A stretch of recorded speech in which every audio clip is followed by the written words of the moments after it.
This is the story of a man named Stanley. Stanley worked for a company in a big building where he was employee number 427. Employee number 427's job was simple. He sat at his desk in room 427 and he pushed buttons on a keyboard. Orders came to him through a monitor on his desk, telling him what buttons to push, how long to push them, and in what order. This is what employee 427 did every day of every month of every year. And although others might have considered it soul-rending, Stanley relished every moment that the orders came in, as though he had been made exactly for this job. And Stanley was happy. And then one day, something very peculiar happened. Something that would forever change Stanley. Something he would never quite forget. He had been at his desk for nearly an hour when he realized that not one single order had arrived on the monitor for him to follow. No one had showed up to give him instructions, call a meeting, or even say hi. Never in all his years at the company had this happened, this complete isolation. Something was very clearly wrong. Shocked, frozen solid, Stanley found himself unable to move for the longest time. But as he came to his wits and regained his senses, he got up from his desk and stepped out of his office.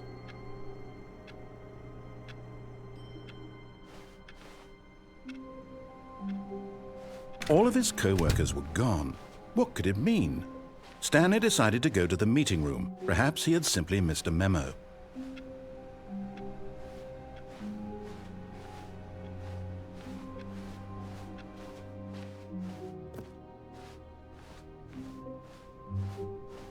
When Stanley came to a set of 2 open doors, he entered the door on his left.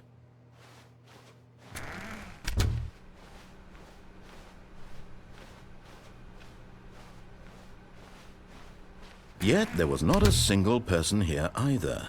Feeling a wave of disbelief, Stanley decided to go up to his boss's office, hoping he might find an answer there. Coming to a staircase, Stanley walked upstairs to his boss's office.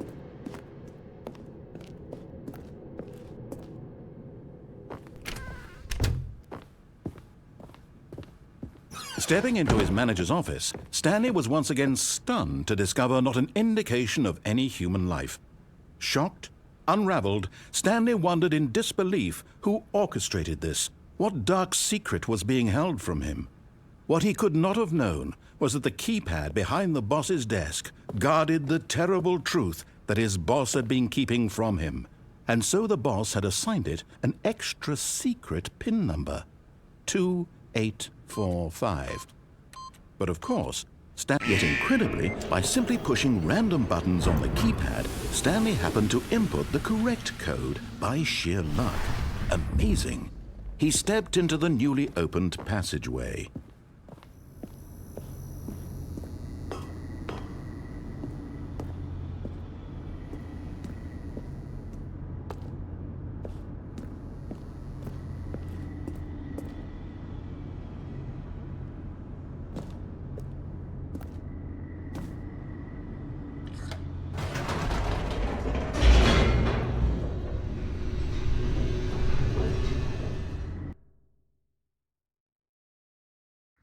Descending deeper into the building, Stanley realized he felt a bit peculiar.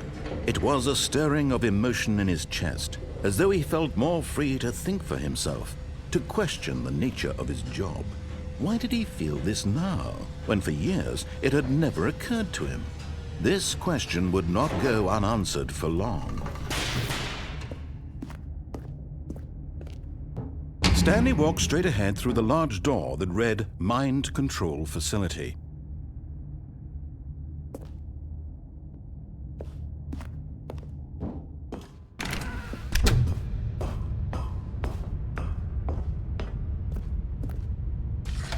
The lights rose on an enormous room packed with television screens.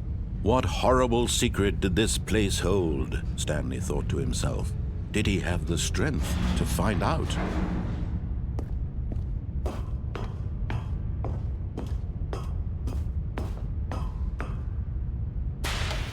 Now the monitors jumped to life, their true nature revealed. Each bore the number of an employee in the building, Stanley's co-workers. The lives of so many individuals reduced to images on a screen, and Stanley, one of them, eternally monitored in this place where freedom meant nothing.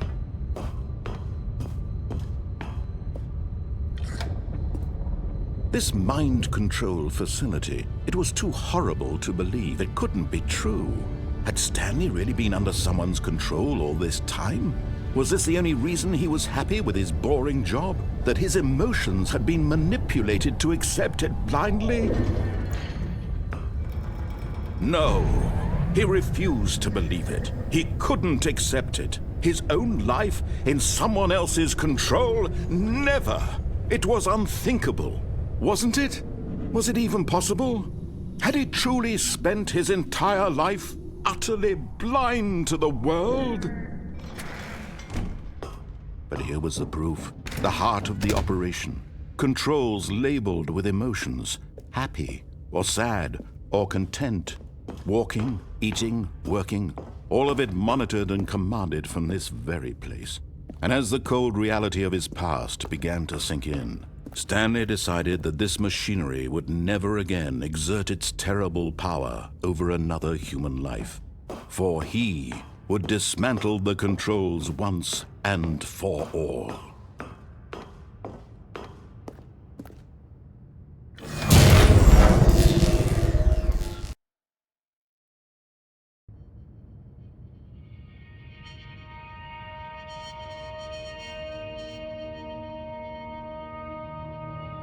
Blackness and a rising chill of uncertainty. Was it over? Yes! He had won! He had defeated the machine, unshackled himself from someone else's command. Freedom was mere moments away. And yet, even as the immense door slowly opened, Stanley reflected on how many puzzles still lay unsolved. Where had his co-workers gone? How had he been freed from the machine's grasp? What other mysteries did this strange building hold? But as sunlight streamed into the chamber, he realized none of this mattered to him, for it was not knowledge or even power that he had been seeking, but happiness. Perhaps his goal had not been to understand, but to let go. No longer would anyone tell him where to go, what to do, or how to feel. Whatever life he lives, it will be his. And that was all he needed to know. It was perhaps the only thing worth knowing.